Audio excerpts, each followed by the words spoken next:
Ma'am, una, ano po yung totoong pangalan at tagasan po? Ako si Baybay Kakaalangka, taga Nakan, Bagumbayan, Sultan Kudarat, Edad po ninyo? 57. Aha. Ma'am, una itatanong ko po kung nakatulong ba sa inyo yung ginawang emotional, physical, and psychological, also financial rejuvenation program counseling ngayon ng Doc Alternativo Branch dito sa Tacurong City sa pamagitan ni multi-awarded inventor Doc Edgar Delibo. Malaki ang tulong niya sa akin kay sa ngayon mabuti na ako. Kay nag-take ako ng mga produkto nila. Salamat Doc. Nakabubuti yun sa akin.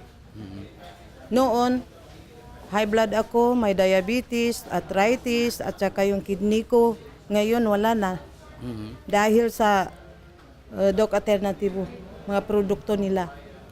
Ibig sabihin, sinunod ninyo yung tinatawag natin na cleansing formula ng Doc Alternativo? Opo. Basta sunduin mo yan, mabuti ang pakiramdam mo. Ma'am, noon ba before kayo nakarating dito sa Doc Alternativo ay may minimaintain kayo na gamot or nagpagamot din kayo sa sakit ninyo? Mayroon akong ginaminten. Yung ginaminten ko, panghabang buhay yun. Para saan daw po yun? Para sa high blood at saka diabetes. Diabetes. Ilang taon yun, ma'am? Mga 2 taon na. Walang nangyari po. Walang nangyari. Panghabang buhay daw. Kaya naisip ko na narinig ko ito sa radyo na may kwan dito sa Tacurong. Kaya nagpunta ako dito para sinubukan ko. Kaya mabuti. Sinunod ninyo. Ano yung feeling ninyo for 7 days? Naramdaman ba ninyo agad yung kagalingan na hinahanap ninyo?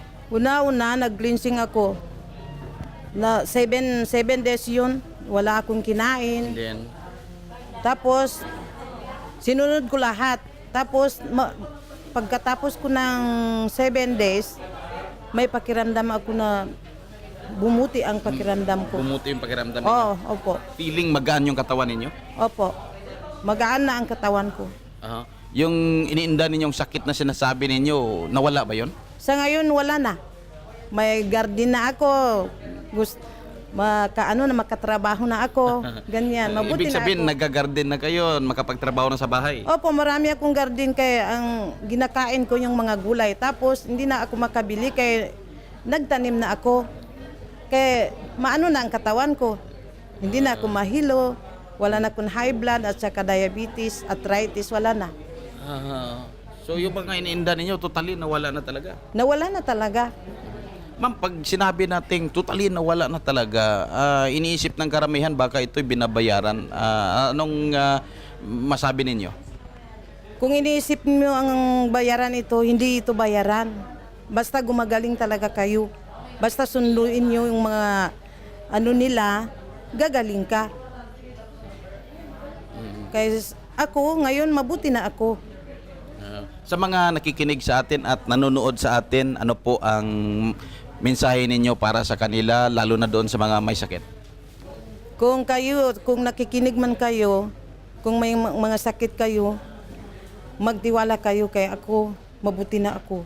Basta sunduin nyo ang mga cleansing, mga anong produkto na sinasabi nilang sunduin ninyo. Kaya magbuti ang pakiramdam ninyo.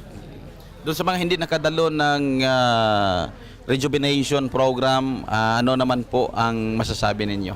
Kung hindi kayo nakadalo, dumalo na kayo. Narinig man yan sa radyo na May schedule. may schedule.